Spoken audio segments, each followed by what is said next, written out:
أأمنتم من في السماء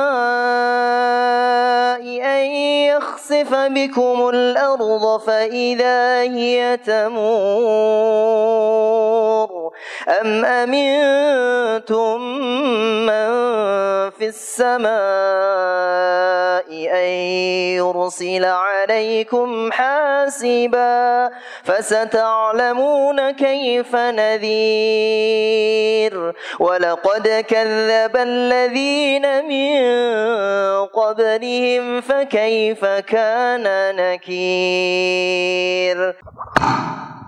Kita mulai ya Ibu ya. Bismillahirrahmanirrahim. Assalamualaikum warahmatullahi wabarakatuh.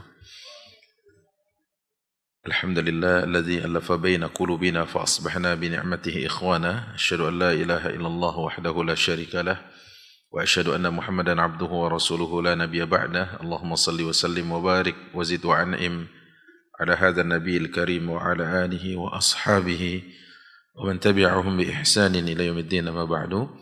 Puji dan syukur kita panjatkan kehadirat Allah Jalla Jalaluh.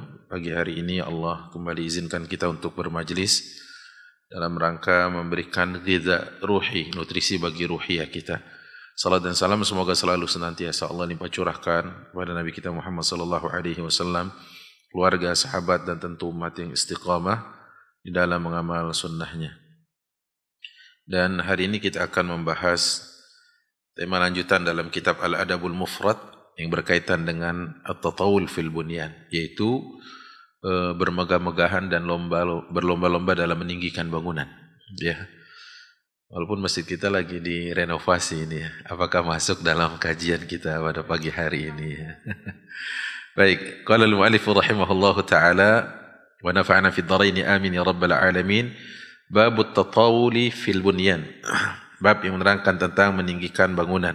حدثنا إسماعيل قال حدثني ابن أبي زناد عن أبيه عن عبد الرحمن الأعرج عن أبي هريرة رضي الله عنه قال عن رسول الله صلى الله عليه وسلم قال لا تقوم الساعة حتى يتطاول الناس في البنيان. Yang artinya adalah telah mengabarkan kepada kami Ismail, telah mengabarkan kepadaku Ibnu Abi Zanad dari ayahnya dari Abdurrahman Al-A'raj dari Abu Hurairah, semoga Allah meridhoinya, dari Nabi SAW, beliau bersabda, tidak akan pernah terjadi hari kiamat sampai manusia berlomba-lomba dalam meninggikan bangunan. Hadis ini dikeluarkan sanad yang sahih oleh Imam Al-Bukhari terkait dengan ciri atau asyratus sa'ah, ciri-ciri hari kiamat. Baik, kalau kita lihat makna dari hadis ini, disebutkan la taqumus sa'ah, tidak terjadi hari kiamat. Qila fihi dhamm at-tatawul fil bunyan. Dikatakan, kata Syekh Fadlullah Al-Jilani, di sini ada kecaman dari Rasul sallallahu alaihi wasallam tentang berlomba-lomba dalam meninggikan bangunan. Al-Hafidz Ibnu Hajar mengatakan fil istidlal bidzalika nazar. Dalam kitab Fathul Bari beliau mengatakan berdalil dengan dalil tersebut ini fihi nazar, maksudnya ada diskusi di dalamnya dan ada pendapat yang harus diolah. Ay la yalzam anna kullama huwa qaribun min as-sa'ah fa huwa mazmum. Kata beliau maksudnya adalah tidak serta-merta atau tidak mesti sesuatu yang dekat dengan kiamat itu selalu tercela. Saya ulangi lagi. Tidak serta-merta atau tidak mesti sesuatu yang dekat dengan hari kiamat itu tercela. Kan di sini hadis Rasulullah mengatakan tidak akan pernah terjadi hari kiamat sampai manusia berlomba-lomba dalam meninggikan bangunan. Di situ ada celaan enggak? Ya, Pak, redaksional aja. Ada enggak celaan dari hadis tersebut? Tidak ada ya. Maka adapun makna yang pertama kata Syekh Fadlullah Al-Jilani, qila fihi dhammut tatawul fil bunyan, yaitu di dalamnya ada kecaman terkait dengan berlomba-lombanya manusia dalam meninggikan bangunan. Ini makna yang pertama kata Syekh Fadlullah Al-Jilani. Tapi dikomentari oleh Al-Hafidz Ibnu Hajar, fil istidlal bidzalika nazar. Kata beliau, berdalil dengan hadis di atas tentang buruknya atau kecaman dari Rasul sallallahu alaihi wasallam dalam berlomba-lomba meninggikan bangunan, fihi nazar. Ini bisa kita diskusikan, kata beliau, kata Imam Ibnu Hajar Al-Asqalani. Kenapa? Kata beliau, "Ay la yalzam anna kullama huwa qaribun minas sa'ah fa huwa mazmum." Karena tidak semua yang dekat dengan hari kiamat menunjukkan tentang tercelanya perbuatan tersebut. Contohnya misalkan, Rasulullah pernah berkata dalam sabdanya, "Wa'ithtu ana, aku diutus, was-sa'ah, dan hari kiamat kahataini, seperti dua jari ini." Rasulullah sambil mengangkat jarinya, "Bu'ithtu ana, aku diutus," kata Rasulullah, "was-sa'ah kahataini." Jadi antara diutusnya beliau dengan hari kiamat seperti dekatnya dua jari ini. Sekarang pertanyaannya, kalau berdalil dengan pendapat seseorang yang mengatakan dekatnya hari kiamat itu dengan sebuah perkara dan tanda-tandanya menunjukkan sesuatu itu tidak baik atau dikecam, lantas bagaimana dengan diutusnya Rasul sallallahu alaihi wasallam? Ngerti kan? Kan ini dekat sekali nih. Dua jari ini kan kata Rasulullah, diutusnya aku dengan hari kiamat seperti dua jemari ini. Saking dekatnya Rasulullah menunjukkan seperti ini. Bahkan diutusnya Rasul sendiri adalah salah satu dari ciri kiamat. Karena beliau Nabi dan Rasul terakhir, betul ya? Jadi tidak serta-merta, tidak melulu, tidak selalu yang dekat dengan hari kiamat menunjukkan tentang buruknya perkara itu. Itu kata Imam Ibnu Hajar Al-Asqalani dalam kitabnya Fathul Bari. Jadi kita harus fair saja. Rasulullah menunjukkan kalimat itu atau mengabarkan tanda itu, tidak harus bahwa semua yang disebutkan itu buruk, gitu ya. Kan kadang-kadang kalau kita bilang gini, wah ini sudah terbalik-balik nih. Yang lain nyeletuknya gini, yang lain menimpalinya gini. Ya emang udah dekat kiamat, gitu ya. Gitu kan ya. Nah, maka kata-kata sudah dekat kiamat itu bukan berarti segala sesuatunya yang berkaitan dengan dekatnya kiamat menjadi tercela atau buruk. Kita berdalil dengan diutusnya Rasul sallallahu alaihi wasallam saja sudah sangat dekat dengan kiamat. Tapi kalau kita lihat statement Rasulullah yang begini tadi itu, ya dekat tadi dengan hari kiamat, Rasulullah diutus tahun berapa Ibu? Tahun berapa Hijriah? Sudah hijrah belum Rasul? Belum ya. Itu kan sekitar berapa? 13 tahun sebelum hijrah kan ya? Berarti tahun berapa itu ya? Rasulullah lahir 571 ditambah 40 berarti sama dengan 600 berapa Ibu? 601 ya. 601 Masehi. Nah, di situ Rasulullah SAW diutus oleh Allah Subhanahu Wa Taala dan mengatakan seperti ini. Sementara sekarang berapa Masehi? 2025. Berarti 2025 dikurang 601 Masehi sama dengan berapa ribu Ibu? Ya, yang cepat matematikanya. Berapa? 1.500-an ya. Dan sampai hari ini kiamat belum terjadi, gitu ya. Maksudnya sudah dekat karena Rasulullah sebagai Nabi terakhir, Rasul terakhir, sebagai penghujung dan pembawa risalah terakhir, tidak ada lagi setelah itu. Gitu ya, itu maksudnya. Baik, dan itu tidak lantas serta-merta semuanya buruk. Satu ketika ada seorang ustadz negur nih, anak jurusan arsitektur, seorang yang belajar di arsitektur atau teknik sipil gitu ya. Loh, kenapa malas-malasan belajar? Malas Ustaz, kenapa? Sebab jurusan saya jurusan akhir zaman. Kok bisa jurusan akhir zaman? Ini hadis Rasulullah katanya, dan manusia berlomba-lomba dalam meninggikan bangunan katanya. Ini kan jurusan akhir zaman katanya. Padahal kalau saya nggak ambil itu mungkin kiamat nggak buru-buru terjadi.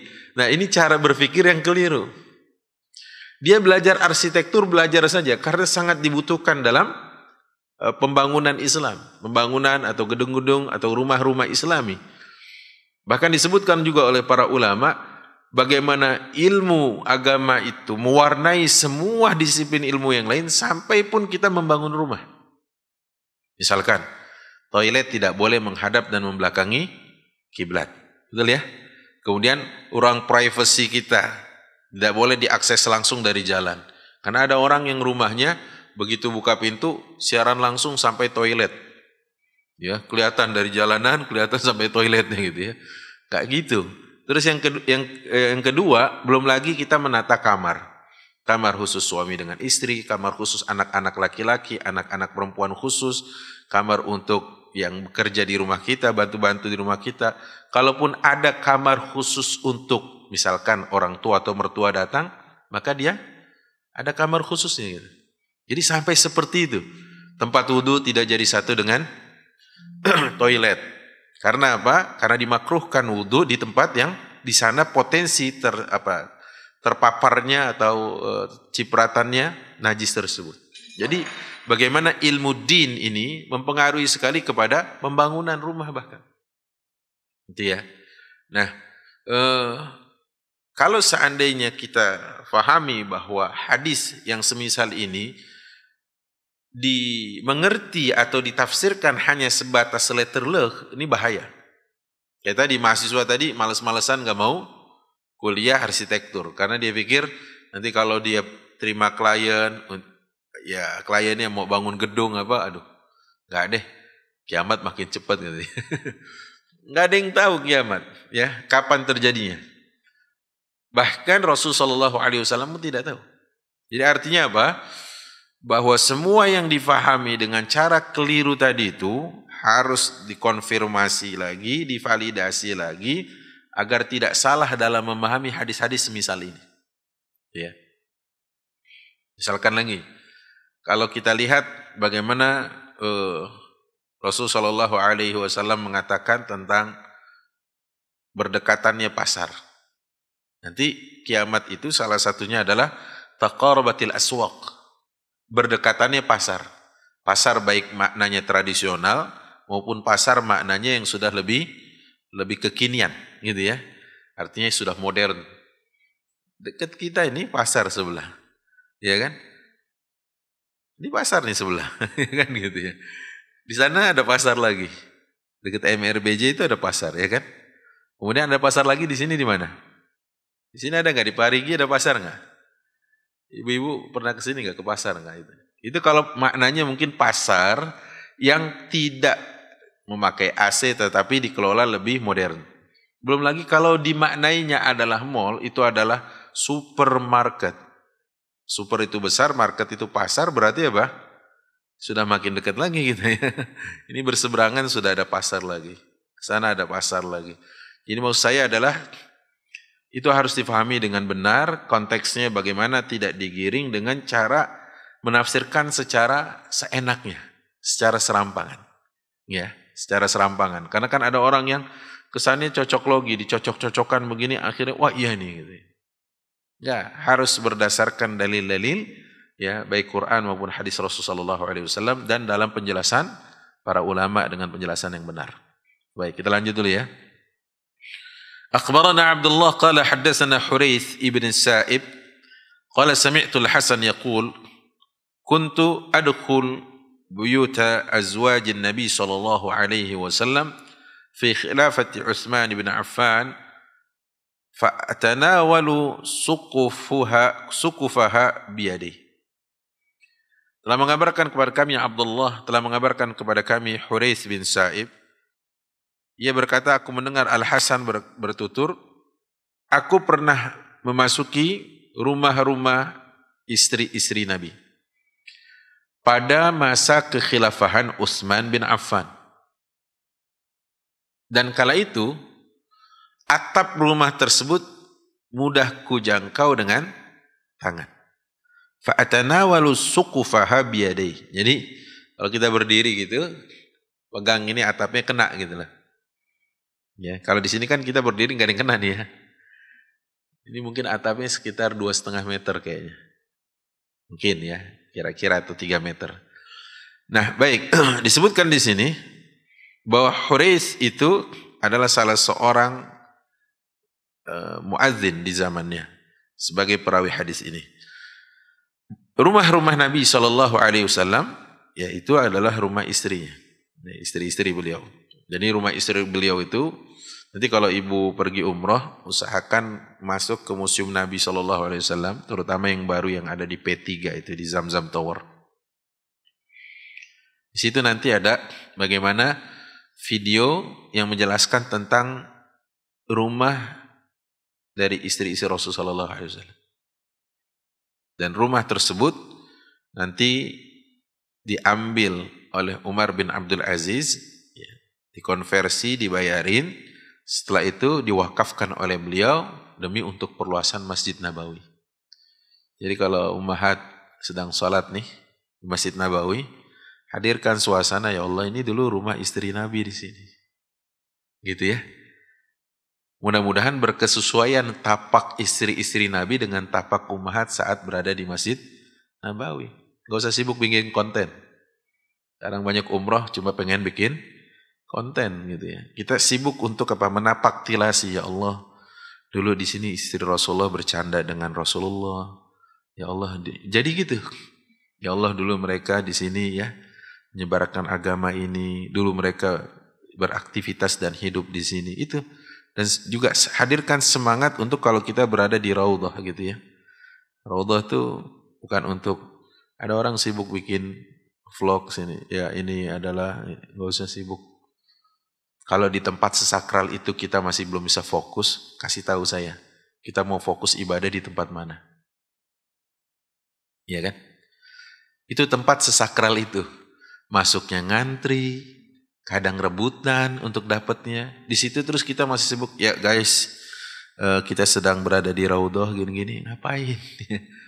Kita mau jadi reporter, yang mau reportase, nggak usah gitu ya. Nah ini bagian dari mengingatkan, karena mungkin boleh jadi dalam waktu dekat ada di antara kita yang ingin umroh gitu ya. Nah, saya disclaimer dari sekarang, mungkin saya akan berangkat tanggal 15 November, terus kembali 23, berangkat lagi 29 November, balik lagi Desember, balik lagi 29 Desember. Jadi mudah-mudahan kita nggak banyak libur ya. Kira-kira saya sampai akhir tahun ada 3 kali berangkat. Jadi kayaknya sih tetap kita bisa kajian gitu ya, di sela-sela itu insyaallah. Baik. Nah, kata beliau, akhbar Malik bin Abi Rijal an abihi an umhi anna manazil azwajin Nabi sallallahu alaihi wasallam kanat kullaha fi syaqqil aysar, kullaha fi syaqqil aysar idza qumta ila salati ila wajhil imam. Fi wajhil mimbar hadza ab'aduhu. Menurut keterangan Malik bin Abi Rijal dari ayahnya, dari ibunya, bahwasanya posisi atau letak rumah istri-istri Rasul sallallahu alaihi wasallam kalau kita menghadap ke mimbar masjid itu ada di sayap sebelah kiri dari Masjid Nabawi. Itu ya. Ada di sebelah kiri dari Masjid Nabawi. Jadi kalau sekarang itu kira-kira berarti pintu 25. Ya sekitaran situ kira-kira ya. Karena diperluas di zaman, sudah beberapa kali di zaman Utsman diperluas, di zaman Umar bin Abdul Aziz diperluas, di zaman Raja Fahad diperluas, bahkan terakhir di zaman Raja Abdullah dan Raja Salman ini perluasan sampai dekat wilayah Baqi. Ya, karena jumlah jamaah yang sudah makin membludak dan rasanya kalau di pelataran tuh suka kurang nyaman, disebabkan itu menjadi tempat lalu lalang orang dari dan ke Masjid Nabawi. Februari tahun ini saja kemarin orang menganggap dia sudah agak lengang. Saya berangkat bersama 140 jamaah, berikut emak saya dan 7 anak saya serta istri saya. Saya pikir bakaran lengang, nggak taunya apa? Padatnya bukan main. Saya baru, ini di luar musim haji ya, baru di luar musim haji dan Ramadan, baru mendapati tulisan yang ada di Videotron itu atau di running text itu tertulis bagian masjid full, maksudnya di dalam full. Itu baru itu saya baca ya, selebihnya enggak. Nah makanya kemudian sekarang ada perluasan di sayap kiri itu dekat Hotel Oberoi untuk memudahkan jamaah dan membuat jamaah lebih nyaman ya salat di Masjid Nabawi. Kalau di sebelah kanannya dekat pintu 13, karena itu sudah di paving block ya. Tujuannya adalah untuk memudahkan memang lalu lintas jalan kaki di sana. Karena itu mengakses nanti ke arah Saqifah Bani Sa'idah sampai ke Masjid Ghamamah. Dan itu serunya kalau ibu mau lihat betapa banyaknya jamaah salat di situ kalau lagi salat tarawih dan iftar itu full sampai ke wilayah situ ya. Jadi sayap kiri dan kanan itu full, penuh. Nah, saya ingin katakan bahwa menurut Malik bin Abi Rijal dari ayahnya, dari ibunya, bahwasanya tempat tinggal istri-istri Rasul sallallahu alaihi wasallam di sisi sebelah kiri kalau kita menghadap ke arah imam atau menghadap ke arah mimbar. Abdullah bin Yazid Al-Hudali mengatakan ra'aitu manazila azwajin Nabi sallallahu alaihi wasallam min jaridin nakhl ala abwabiha al-mas'uh min sya'irin aswad. Jadi dulu itu rumah istri-istri Rasulullah dari pelepah-pelepah kurma ya, dari daun-daun kurma ditata, tiangnya dari batang kurma. Karena memang kurma itu kuat. Ya, batang kurma kuat dan dia bisa sampai puluhan, mungkin sampai ya di antaranya mungkin ada yang ratusan tahun mungkin. Tapi yang banyak yang lazim puluhan tahun ya. Kemudian Imran bin Abi Anas mengatakan kana minha arba'atu abyat bi labin laha hajar min jarid. Komposisinya itu tiangnya dari batang kurma, dari pohon kurma, tapi dinding-dindingnya dari labin. Labin itu apa? Kalau kayak kita itu sekarang mungkin disebutnya batu bata ya. Batu bata cuma ukurannya itu seperti hebel yang sekarang kalau ibu bangun rumah lebih cepat itu dan ringan. Ukurannya segitu. Dan labin ini biasa dipakai untuk menutup jenazah di dalam lahatnya. Ibu-ibu nggak pernah lihat ya? Karena emang nggak boleh ya kalau di sana ya ikut ke pemakaman baki. Itu kalau sudah dimasukkan ke dalam lahatnya, lahat itu kan coak ya, coakan kalau di tanah. Kalau di kita kan kadang cuma kotak aja gitu. Dari atas sampai bawah rata sama kotaknya. Ini enggak. Dari atas ke bawah sama, terus di bagian paling bawah sebelah kiri itu dicoak gitu. Sehingga jenazahnya dimasukkan ke dalam, baru diganjel oleh labin tadi atau menggunakan labin. Kalau kita kan pakai kayu umumnya ya, sebagai penutupnya. Kalau ini mereka pakai labin. Nah, labin itulah yang kemudian dibangun untuk jadi tembok rumah istri-istri Rasul sallallahu alaihi wasallam. Itu namanya labin, gitu ya. Wa kanat khamsatu abyat min jaridin matinat la hajar laha ala abwabiha ya. Jadi ada yang memang ditumpuk dari tumpukan batu juga. Kalau pernah mungkin ke beberapa tempat bersejarah di situ, Ibu. Kalau di Badar masih ada, kemudian di mana lagi itu? Masih ada ya. Kalau di Hudaybiyah itu tempat tinggalnya orang-orang Badui yang kadang-kadang menjadi tempat wisata kita untuk pergi ke peternakan onta. Itu batu disusun. Batu. Saya juga pernah bawa jamaah ke Saint Katrina di Mesir. Itu katanya tempat di mana menuju akses Nabi Musa alaihi salam ke Bukit Tursina.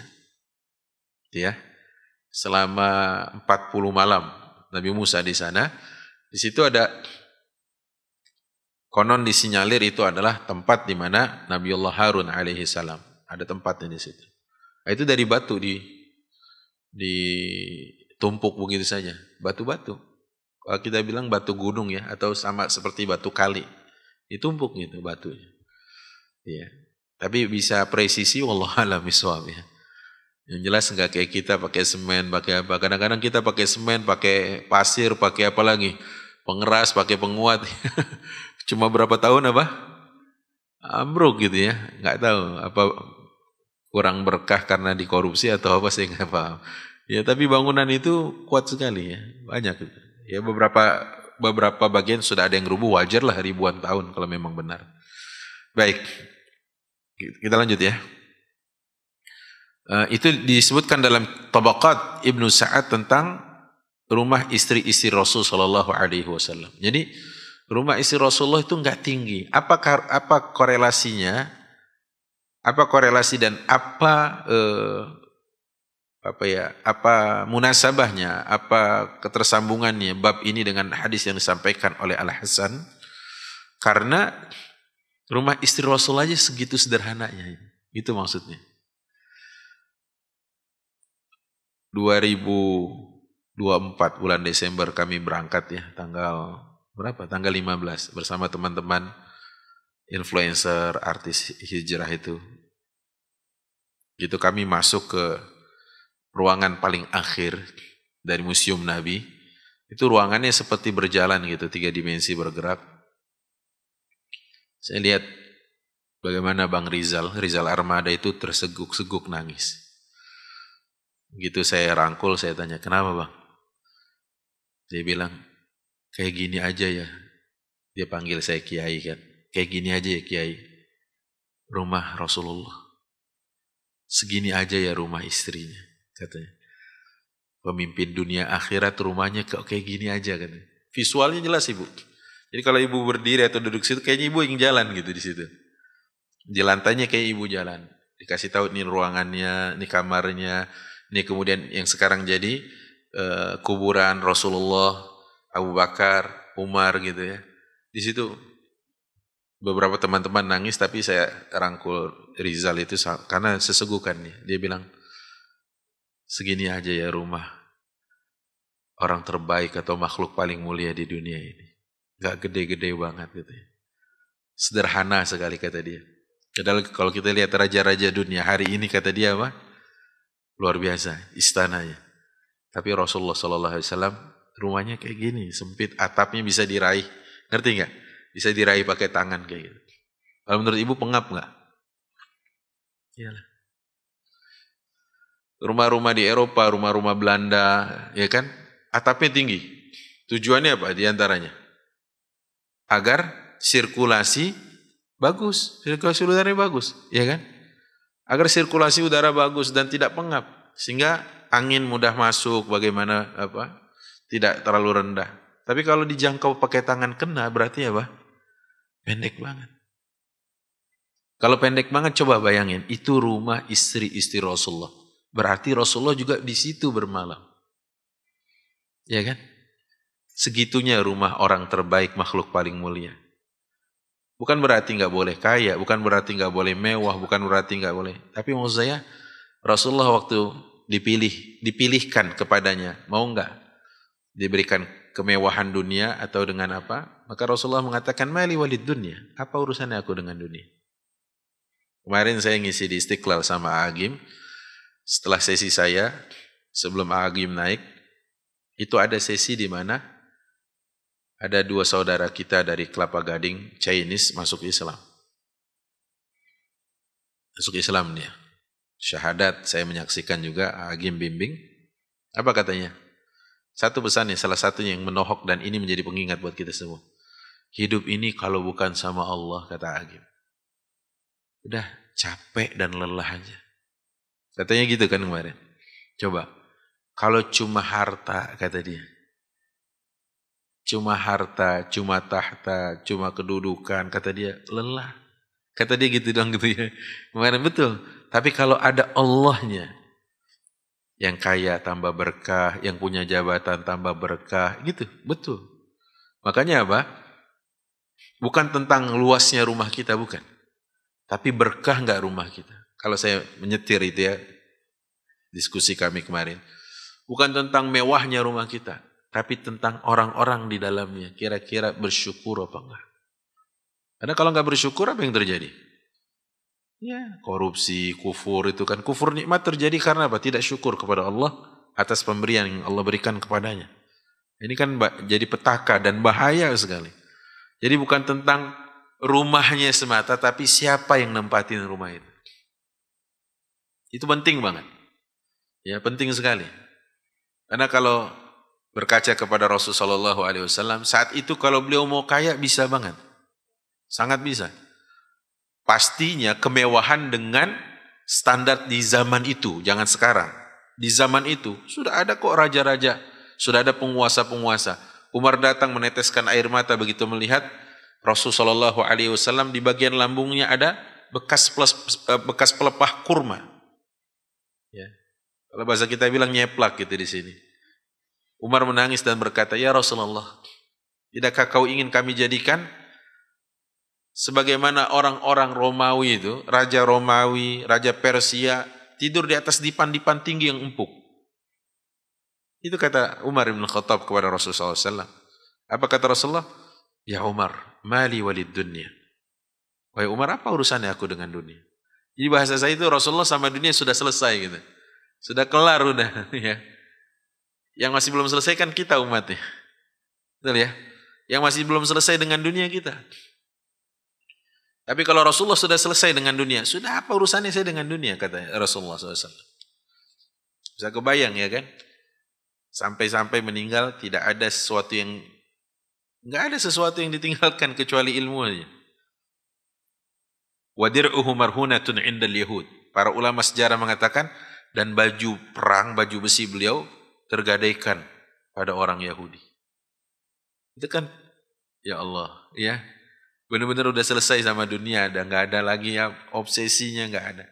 Beliau ajarkan kepada kita, wala taj'alid dunya akbar hammina wala mablagha ilmina. Ya Allah, jangan kau jadikan dunia itu sebagai obsesi terbesar kami, dan juga jangan jadikan dunia sebagai curahan ilmu kami. Ada orang ilmunya tinggi cuma untuk dapetin dunia saja semata. Kalau cuma itu tujuannya rugi. Ya, rugi sekali. Makanya pernah di dalam sejarah bangsa ini ada seorang namanya Kiai Haji Idam Khalid. Pernah menjadi ketua DPR beliau. Tapi ngantor naik metro mini juga. Insyaallah ya. Mungkin beliau ingin ya mengikuti jejak Rasulnya. Mali walid dunia, apa urusan saya dengan dunia? Dunia semua itu. Dunia semuanya gitu ya. Dulu juga ada seorang ustadz namanya Ustadz Mas Hadi. Ya.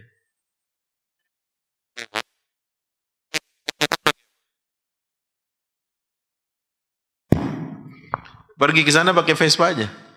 Coba Masya Allah ya. Anggota dewan.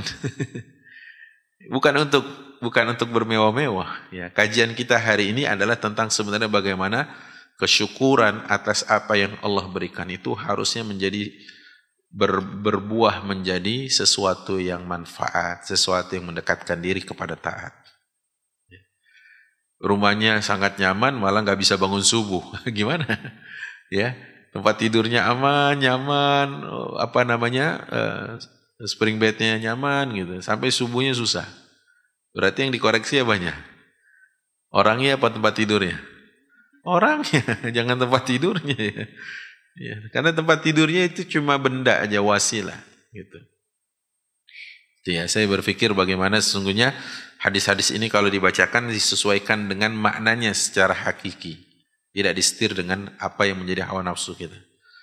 Baik, kemudian wa bisanadi an Abdullah qala akhbarana Daud bin Qais qala ra'aitu al-hujurat min jaridin nakhl maghshatun min kharijin bimamsuh asy-sya'r wa adhunnu 'ard al-bayt min bab al-hujra ila bab al-bayt nahwan min 6 aw 7 azra wa ahzar al-bayt ad-dakhil 10 azra wa adhunnu samakahu baina 8 wa 7 nahwa dhalika waqaftu 'inda babi Aisyah fa idza mustaqbil al-maghrib. Dalam riwayat yang lain disebutkan oleh Daud bin Qais, beliau mencoba menaksir nih, mengira-ngira. Kayaknya ukuran rumah istri-istri Rasulullah itu cuma sekedar 6-7 hasta aja deh. Hasta itu kan 47 cm, kurang lebih segini nih. Satu hasta itu.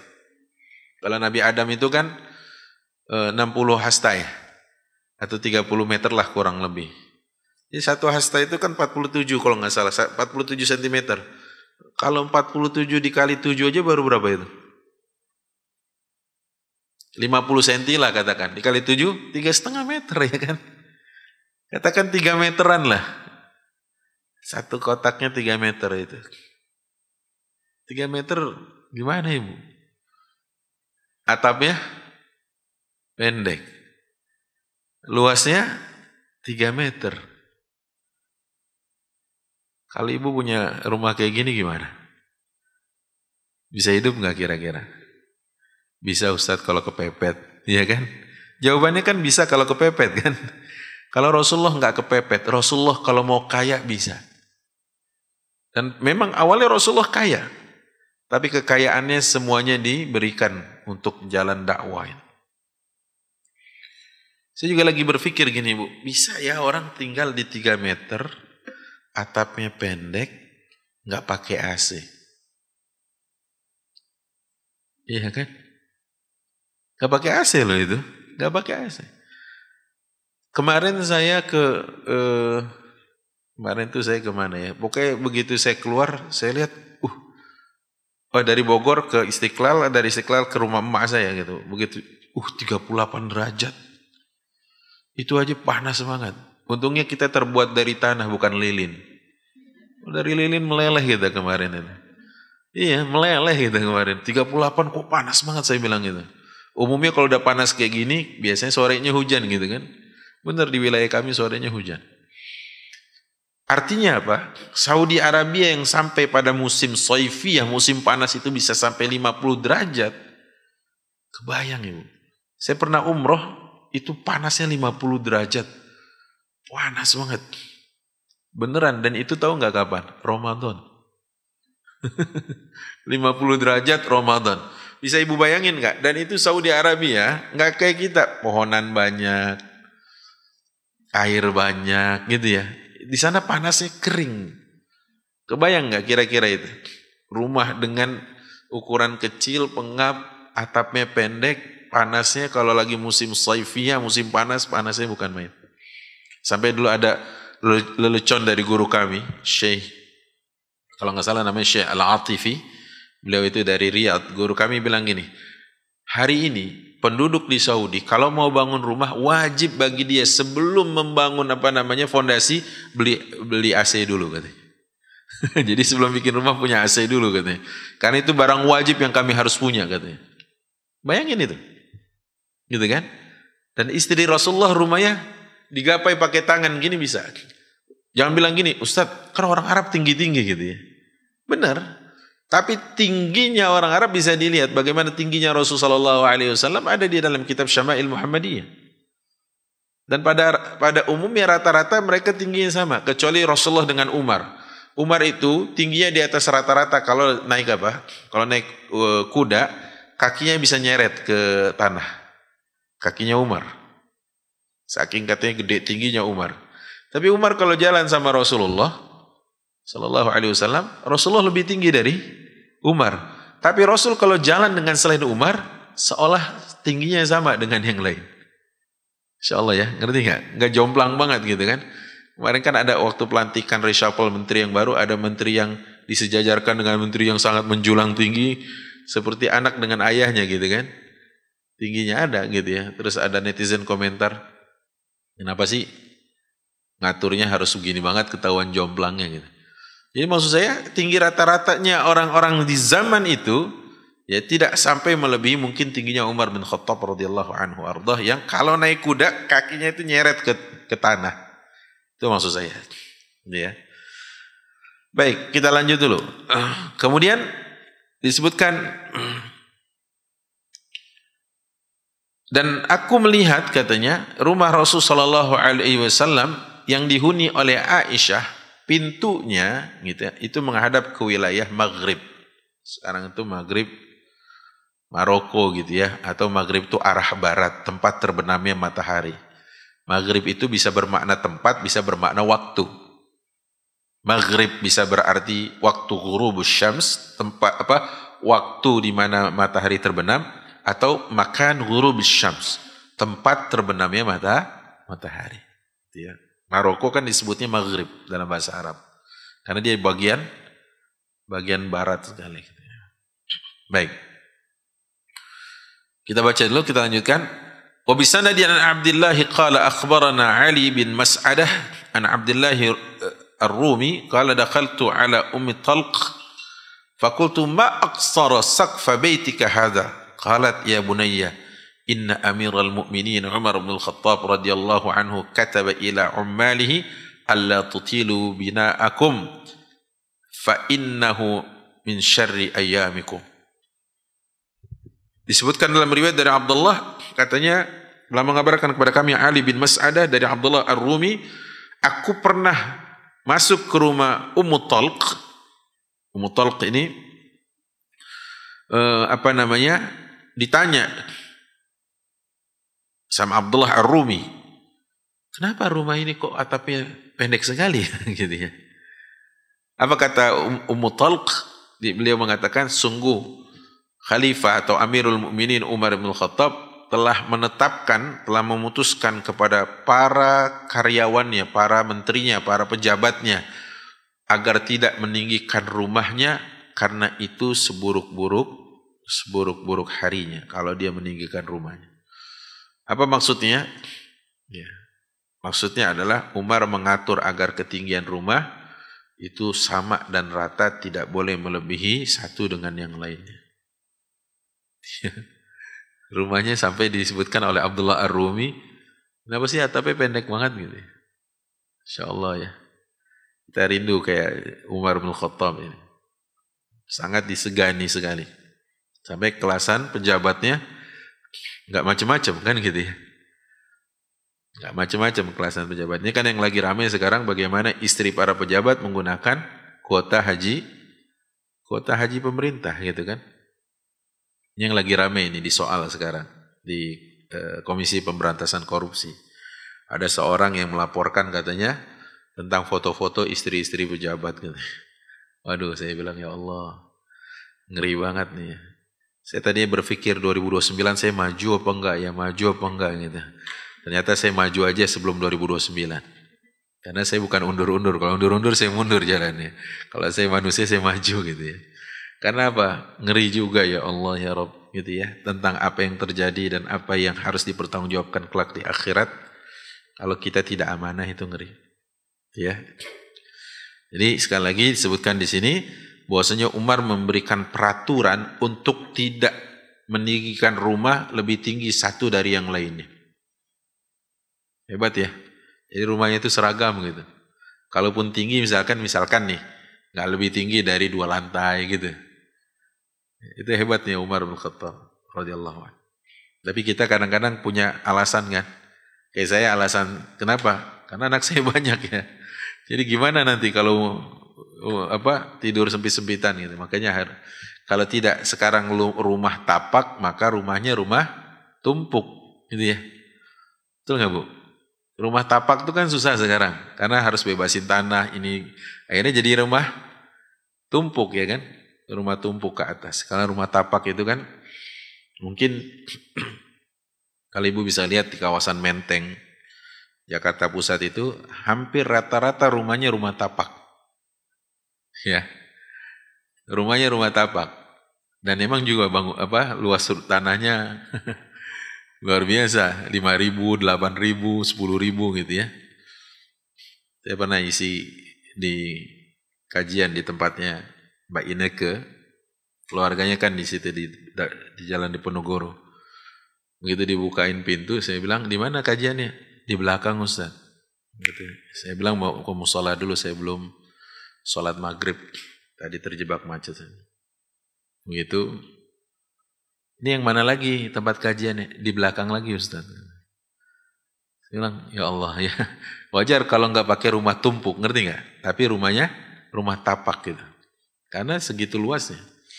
Tapi kalau seandainya di daerah tertentu yang memang mungkin padat penduduk, perluasan agak susah, maka keniscayaan kalau dia harus menumpuk rumahnya. Yang jelas adalah bukan tentang rumah semata, ini kajian kita. Tapi tentang orang-orang yang ada di dalamnya. Ya. Tentang orang-orang yang ada di dalamnya. Sulaiman, raja. Rumahnya luas, besar. Karena kerajaan, rumahnya adalah istana. Tapi apa? Dia tetap menjadi orang-orang yang pandai mensyukuri nikmat Allah Subhanahu wa taala sampai beliau berdoa, Rabbi auzi'ni, gitu kan? An ashkura ni'mataka allati an'amta 'alayya wa 'ala walidayya. Itu dan beliau juga berdoa, ya Allah, karuniakan kepadaku kerajaan yang tidak kau karuniakan kepada seorang pun setelahku, katanya. Itu dalam doanya Nabiullah Sulaiman alaihissalam. Baik. Kemudian disebutkan dalam riwayat ini ada beberapa perawi yang kedudukannya adalah lemah sehingga dia tidak kuat di dalam menghafal hadis. Nah, hadis yang populer adalah hadis Jibril. Kalau ibu pernah dengar hadis Jibril, disebutkan oleh Umar bin Khattab radhiyallahu anhu warḍah tentang Jibril menyamar jadi laki-laki tampan. Nah, udah pernah dengar ya?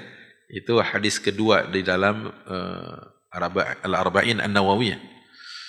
Bainama nahnu julusun inda Rasulillah sallallahu alaihi wasallam, kata Umar, tatkala kami duduk-duduk bersama Rasul sallallahu alaihi wasallam, idh tala'a alaina rajulun syadidu bayadis thiyab.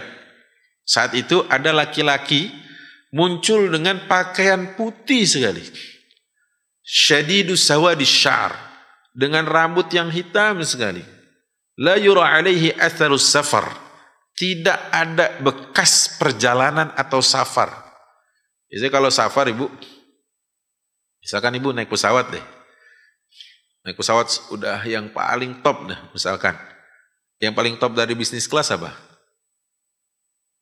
Ibu kan bisnis kelas tuh. Kalau naik bisnis kelas kan katanya nyampenya duluan ya. Ekonomi di belakang ya. Yang paling top apa? Ruang kokpit kan ya, pilot ya. Karena dia udah paling depan sekali. Nyampenya udah paling awal dia. Baik. Kalaupun itu pesawat paling nyaman, selagi ibu nggak ganti gamis, nggak ganti baju, nggak ganti pakaian, ada nggak kelihatan bekas safar? Tetap ada. Bajunya agak kusut, ya kan gitu ya? Tetap ada. Nah, ini kok ada orang yang kami nggak tahu datang tiba-tiba bajunya putih bersih, nggak ada kusut. Rambutnya tertata rapi, tersisir, warna hitam gitu ya. Nggak ada bekas debu-debu gitu, nggak ada. Orang kan kalau naik kuda, naik motor deh ya, naik motor gitu. Naik motor nggak pakai helm. Oh, bapak rambutnya pada keras nggak? Pasti pada keras gitu kan, karena di situ campur debu, campur apa kan gitu. Dipapas juga angin ya, kemudian rambutnya jadi keras. Ini nggak ada, rapi sekali. Seolah dia tuh baru keluar dari rumahnya di sebelah tempat kajian itu. Apa katanya? La ya'rifu minna, tidak ada satupun di antara kami yang tahu. La ya'rifu minna ahad. Enggak ada satupun yang tahu dari kami siapa orang ini. Kemudian apa? Fa'ata ila Nabi sallallahu alaihi wasallam fa asnada rukbatayhi ila rukbatayhi wa wada'a kaffayhi ala fakhidhihi. Dan orang ini datang ke Rasul sallallahu alaihi wasallam, mendekat kepada Rasulullah, duduk bersimpu di hadapannya, menempelkan lututnya dengan lutut Rasulullah dan menaruh dua telapak tangannya di paha Rasul sallallahu alaihi wasallam. Seraya bertanya, "Ya Rasulullah, wahai Rasulullah, kabarkan kepadaku tentang Islam, kabarkan kepadaku tentang iman, kabarkan kepadaku tentang ihsan." Kan gitu ya, pertanyaannya gitu ya. Pertama Islam, Rasulullah mengatakan, "Antasyhadu an la ilaha illallah wa anna Muhammadar Rasulullah, tuqimmas shalah wa tu'tiyaz zakat wa tasuma ramadan wa tahujjal baita in istata'ta ilaihi sabila." Kemudian dikatakan sadaqta. Kata Umar, "Fa'ajibtu." Aku jadi heran. Dia bertanya, yas'aluhu wa yusaddiquhu. Dia bertanya tapi dia membenarkan, gitu kan? Fa akhbirni 'anil iman. Dia tanya lagi tentang iman. Antu'mina billahi wa malaikatihi wa kutubihi wa rusulihi wa tu'mina wal yawmil akhir wa tu'mina bil qadri khairihi wa syarrihi. Kau beriman kepada Allah, kepada malaikat, kepada kitabnya, kepada rasulnya, kepada hari kiamat, dan kau beriman kepada takdir baik dan buruk. Dikatakan lagi sadaqta. Gitu kan? Fajibtu yas'aluhu wa yusaddiqu, dan dia tanya tentang ihsan. Dan lihat setelah itu apa? Setelah ihsan, fa akhbirni 'anis saah. Coba kabarkan kepadaku tentang hari kiamat. Apa jawabannya? Lihat. Mal mas'ulu anha bi'a'lama minas sa'il. Kata Rasulullah, tidaklah yang ditanya lebih tahu dari yang bertanya. Tidaklah yang ditanya, aku maksudnya, lebih tahu daripada yang bertanya. Fa akhbirni an amaratiha. Kata laki-laki ini, kalau gitu kasih tahu apa ciri-cirinya. Nah, di sini Rasulullah mengatakan, antalidal amatu rabbataha wa antara al-hufata al-urata ri'a asy-sya' yatatawaluna fil bunyan. Rasulullah mengatakan cirinya seorang budak melahirkan majikannya. Dan kau lihat orang kampung bertelanjang baju, tidak bertelanjang pakaian, tidak pakai baju, tidak beralas kaki, penggembala kambing, kemudian saling meninggikan bangunan. Itu juga maksudnya kiasan dari orang yang kalau kita bilang yang deso sekali gitu ya, itu bahasanya, sampai akhirnya melejit menjadi, kalau bahasa anak sekarang menyala gitu ya. Menyala, dia menjadi tokoh besar dan sebagainya. Itu kata Rasulullah SAW. Kemudian setelah itu apa? Akhirnya dia pamit, falabistu maliya. Aku pun terdiam. Siapa orang ini? Rasulullah SAW berkata, qala atadruna manis sa'il? Tahu enggak kalian siapa yang bertanya tadi? Sahabat bilang, Allahu wa rasuluhu a'lam. Allah dan Rasulnya yang paling tahu. Kata Rasulullah, qala fa innahu Jibril atakum yu'allimukum dinakum. Barusan Jibril datang, dia mengajarkan kepada kalian tentang pokok ajaran agama kalian. Jadi Jibril berubah wujud menjadi laki-laki tampan yang konon mirip seperti sahabat Rasulullah yang bernama Dihyah Al-Kalbi. Dihyah Al-Kalbi. Tapi Dihyah itu laki-laki ya, bukan perempuan. Dihyah namanya. Dihyah Al-Kalbi. Jadi mirip seperti Dihyah Al-Kalbi, tapi sahabat nggak tahu siapa dia. Nah, poinnya tadi tentang hari kiamat itu yang digarisbawahi. Wa antara al-hufata al-urata ri'a asya' yatatawaluna fil bunyan.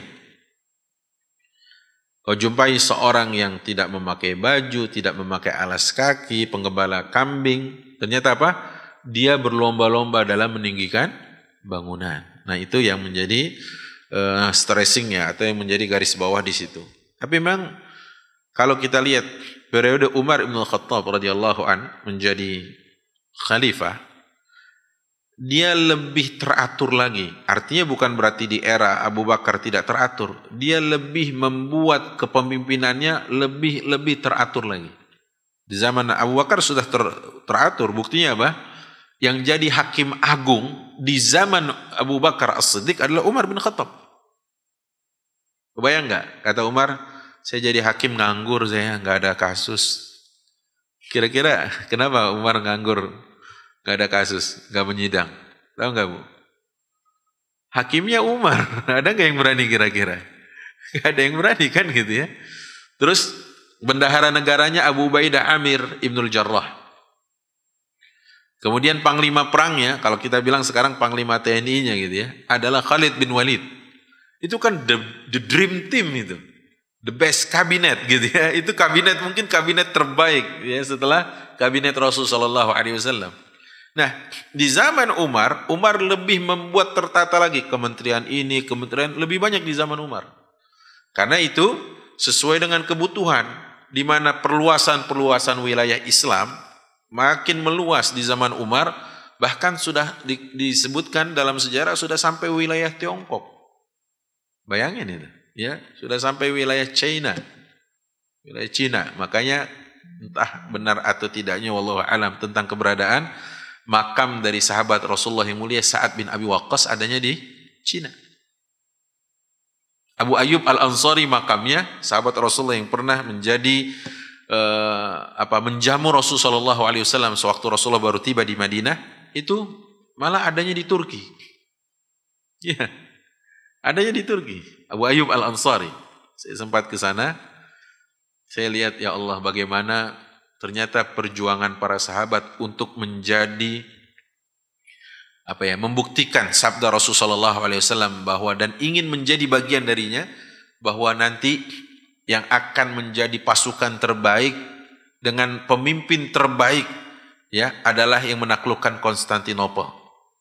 Wala ni'mal amiruha wala ni'mal jaishuha. Sebaik-baiknya pemimpin adalah pemimpin yang menaklukkan Konstantinopel, dan yang menjadi pasukan terbaik adalah pasukan penakluk Konstantinopel. Kata Rasulullah, la tuftahannal Qastantiniyah. Nanti akan dibebaskan Konstantinopel itu. Rasulullah sudah ngomong dalam nubuah hadisnya. Oke, para sahabat pergi ke sana. Termasuk Abu Ayyub Al-Ansari dan meninggal di sana. Nah, kembali ke cerita Umar. Era Umar berkuasa itu, bahkan sudah sampai wilayah Cina. Bayangin, luas sekali wilayahnya, ya kan? Luas sekali. Jadi kalau ada orang yang tidak kenal Umar bin Khattab, wajar. Karena nggak pernah ketemu muka. Wajar. Wajar banget gitu ya. Sampai-sampai ada seorang ibu, sudah dengar kan? Yang masak batu di waktu malam itu. Dan dia mencoba menenangkan anaknya yang rewel. Sampai anaknya tertidur, bangun lagi, teriak karena lapar, nggak bisa tidur nyenyak. Umar mendengar hal itu langsung mengambil gandum dari Baitul Mal, dibawanya langsung, padahal dia ada ajudan. Dia bilang apa? Apakah kau ingin membawa dosaku kelak menghadap Allah Subhanahu wa Ta'ala di akhirat? Biarkan aku yang membawa, kata Umar. Umar bawa. Jauh ya. Sekarang handphone aja dibawain nggak? Cuma satu makan yang nggak dikunyahin kalau sekarang ya. Umar bawa gandum itu, apa yang dilakukannya? Dia kasih kepada warganya tersebut. Apa kata si warga ini? Terima kasih. Semoga Allah membalas kebaikanmu berlimpah. Engkau lebih baik dari pemimpinku Umar bin Khattab. Kata ibu ini, engkau lebih baik dari pemimpinku yang namanya Umar bin Khattab. Padahal siapa itu? Yang bawa Umar bin Khattab radhiyallahu anhu arda. La ilaha illallah. Jadi saking luasnya wilayah kekuasaan Umar, wajar kalau ada warganya yang nggak sempat ngelihat mukanya Umar. Dan nggak kayak sekarang. Kan hari ini sosmed ya, walaupun nggak pernah ketemu secara fisik, tapi pernah ngelihat di sosmed gitu kan, bahkan dia follow-followan di sosmed gitu ya. Ini enggak sama sekali. Itu bedanya ya zaman Umar bin Khattab dengan kita hari ini. Baik. Nah, kemudian Umar yang mengatur, Umar yang menertibkan, ada kementerian, ada departemen-departemen, terus ke bawahnya itu demi untuk apa? Demi untuk menata wilayah Islam semakin baik lagi. Karena dulu Ibu, wilayah-wilayah yang ditaklukkan Umar bin Khattab itu yang sangat luas, ada beberapa wilayah yang memang diberikan tetap pengelolaannya kepada orang-orang kafir saat itu. Gak apa-apa, mereka kelola. Mereka tanemin kurma, mereka tanemin buah, mereka buat apa, silakan. Tapi hasil buminya itu distorkan kepada Baitul Malil Muslimin. Jadi pajak itu diambil dari siapa? Diambil dari orang-orang kafir, karena mereka tidak dikenakan zakat. Diambil pajak-pajaknya. Ya, ada pajak 1/10, ada pokoknya diambil dari hasil mereka mengelola tanah yang menjadi tanah kaum muslimin, tapi diserahkan pengelolaannya kepada kaum kafir. Karena itu juga keniscayaan umat Islam untuk mengelola semua susah kan? Dan mereka pun juga kesusahan kalau tidak diberikan lahan untuk mereka beraktivitas. Akhirnya diserahkan oleh Umar pengelolaannya dengan satu syarat. Nanti tiba panen, tiba masanya untuk kalian memanennya, jangan lupa keluarkan pajaknya. Itu ya. Kalau kaum muslimin diambil apa ya? Zakatnya oleh Umar bin Khattab radhiyallahu anhu, dan makmur, subhanallah ya, atau masya Allah tabarakallah, makmur sekali zaman itu. Ya, zaman Umar makmur sekali, dan perluasan sangat luas sekali, sampai Imperium Persia itu takluk di zaman Umar bin Khattab radhiyallahu anhu. Padahal apa? Wilayah Persia itu kan wilayah yang dikuasainya negeri atau dunia bagian timur. Sementara wilayah Romawi, negeri kan bagian barat yang dikuasain. Dan ternyata di zaman Umar, kepemimpinan Umar bin Khattab, wilayah Islam sudah sampai mengalahkan wilayah Persia dan Bizantium. Ya, luas banget berarti ya. Luas banget zaman itu. Dan Persia dengan rajanya Kisra itu sampai dibuat malu karena apa? Api Majusi yang sudah disembar ratusan tahun lamanya dibuat padam sama Umar bin Khattab radhiyallahu anhu arda. Tapi Umar enggak serakah. Umar enggak serakah. Kenapa? Karena begitu Umar jadi, ya, Umar maksudnya memenangkan pertempuran melawan Persia lewat panglima yang bernama Sa'ad bin Abi Waqqas. Ada mahkota milik Raja Persia atau Kisra itu diambil sama Umar, nggak dibawa pulang, nggak, atau nggak dia pakai sendiri, nggak. Dia bilang kepada Suraqah, ya Suraqah, wahai Suraqah, hadza wa'du nabiyyika, ini janji dari nabimu dulu, ini janji dari rasulmu dulu. Kenapa? Kalau masih ingat sejarah hijrah, Rasulullah dari Gua Thur selama 3 malam, gitu ya, bermalam bersama Abu Bakar. Ternyata orang-orang kafir jahiliyah musyrikin Makkah membuka sayembara atau ju'alah. Siapa yang bisa membawa Muhammad dan Abu Bakar hidup atau mati, maka baginya 100 ekor unta. Ingat itu ya. Akhirnya Suraqah ikut-ikut apa? Ikut-ikutan. Karena ingin mendapatkan 100 ekor unta, dia tahu bahwa Nabi Muhammad dan Abu Bakar berjalan melalui jalan yang tidak biasa ditempuh orang banyak, melalui Jabal Thur. Suraqah setiap kali ada yang bilang, aku lihat Muhammad sama Abu Bakar melintas wilayah utara atau wilayah selatan, itu enggak, itu bukan. Suraqah coba untuk menolaknya kesaksian itu, karena dia tahu sebenarnya orang ini ngomong benar, tapi agar dia tidak kehilangan kesempatan mendapatkan 100 ekor unta. Kata Suraqah, enggak lah, enggak, itu bukan. Tapi dia yang ngejar nanti. Begitu dikejar, naik kudanya itu, kaki kuda Suraqah terperosok berkali-kali ke dalam pasir. Abu Bakar yang enggak tenang naik unta bersama Rasulullah, setiap kali itu melihat ke belakang, takut Suraqah mendekat dan berhasil menangkapnya. Setiap kali mau mendekat, kaki kuda Suraqah masuk ke dalam pasir. Akhirnya Rasulullah menghentikan kendaraannya dan Rasulullah bilang kepada Suraqah, wahai Suraqah, sudahlah, engkau tidak perlu mengejar kami, sekarang kau pulang. Dan kau tutup mulutmu, bagimu mahkota Persia. Nah, itu zaman hijrah Rasulullah bilang. Ya, sekarang kau pulang, kau tutup mulutmu, jangan kau kabarkan tentang keberadaan dan hal ihwal kami, maka kelak bagimu adalah mahkota Kisra, pemimpin Persia. Itu kejadian saat hijrah. Persia diacak-acak sama Umar setelah Rasulullah SAW wafat, betul ya? Apa yang terjadi? Saat Umar pegang itu mahkota, kata Umar kepada Suraqah, ya Suraqah, wahai Suraqah, hadza wa'du nabiyik, ini janji nabimu dulu. Insyaallah ya. Umar enggak khianat. Enggak khianat, bukan dana reses dikantongin sendiri gitu, enggak. Umar enggak gitu. Umar justru menunjukkan tentang bagaimana janji nabinya harus ditunaikan. Walaupun mungkin itu mewah, itu berharga, itu istimewa, karena ini janji Nabi SAW ditunaikan kepada Suraqah. Umar. Jadi Umar tuh menata betul di era beliau, kan beliau lumayan lama ya. Berapa ya? 10 tahun ya menjabat kalau nggak salah. Jadi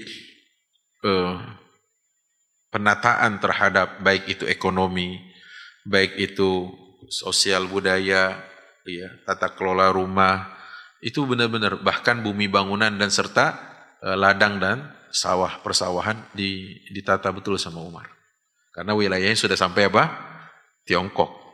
Wilayahnya sudah sampai Tiongkok, dan ini menunjukkan tentang luasnya wilayah Islam saat itu. Tuh lihat. Ini makanya kenapa kok kemudian Ummu Talq mengabarkan bahwa pada saat Abdullah bin Ar-Rumi masuk ke rumahnya, ma aqsar hadha saqf. Dia bilang, pendek banget nih atap rumahmu. Ternyata apa katanya? Ya bunayya inna amiral mu'minina Umar bin Al-Khattab radhiyallahu anhu kataba ala ummalihi alla tutilu bina'akum. Umar telah mewajibkan dan menetapkan tidak boleh bangunan ditinggikan. Gitu ya. Fa innahu min syarri ayyamikum. Kalau itu terjadi, itu hari yang buruk untuk kalian. Ngerti nggak maksudnya? Kalau orang kan nyesel nih, udah janji terus dia nggak tepati janjinya. Oh my bad gitu ya, dia sering bilang gitu kan.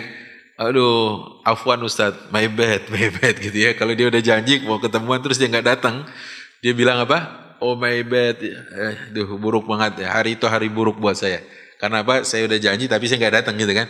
Nah maka Umar mengatakan, Kata Ummu Talq, kalau itu terjadi, ada di antara kami warga yang membangun rumah lebih tinggi dari yang lainnya, fa innahu min syarri ayyamikum. Itu hari terburukmu katanya. Kenapa? Karena Umar memberi ancaman. Nah, ditata maksud saya. Bukan berarti Ustadz habis kajian ini saya bilang sama suami, renovasi rumah. Jangan tinggi-tinggi. Kata Ustadz Ahmad, kajian rumah rendahnya. Biaya renovasinya bisa bikin satu rumah lagi, Ibu.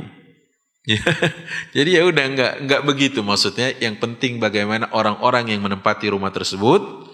Nah, itu dia. Orang-orang yang sadar dengan mereka punya orientasi hidup ini bukan cuma di dunia, karena kita ingin sampai kepada jannahnya Allah. Ingat, bagian akhir, dunia tempat kita meninggal, bukan tempat kita tinggal. Betul ya? Maka saya sering bilang pada saat diminta isi khutbah nikah, selalu harus punya pasangan baru, pasangan lama, pasangan tua harus punya dua visi dalam hidupnya. Yang pertama, bekerja sama bersungguh-sungguh sekuat tenaga, suami dengan istri, membangun surga di rumah. Yang kedua, bersama bersungguh-sungguh sekuat tenaga membangun rumah di surga. Ya. Jadi rumah kita sekarang ini yang kita bangun surganya. Yang sekarang di dunia. Nanti rumah kita di surga itu, surga kita bangun rumahnya di sana. Sungguh-sungguh. Biar apa? Biar sama-sama masuk surga sekeluarga. Amin ya rabbal alamin. Baik, cukup karena beberapa hadis atau riwayat di bab 212 kita sudah membacanya semua.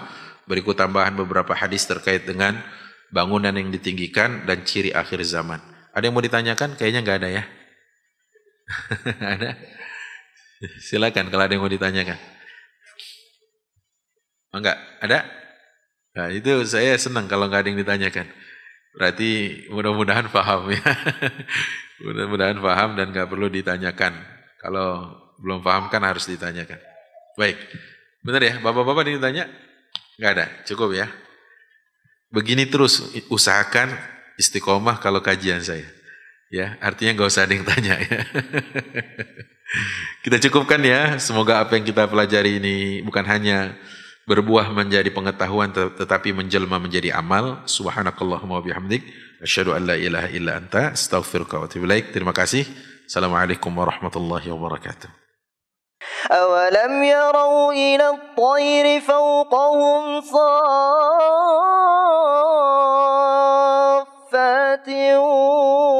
ويقبضن ما يمسكهن إلا الرحمن إنه بكل شيء بصير.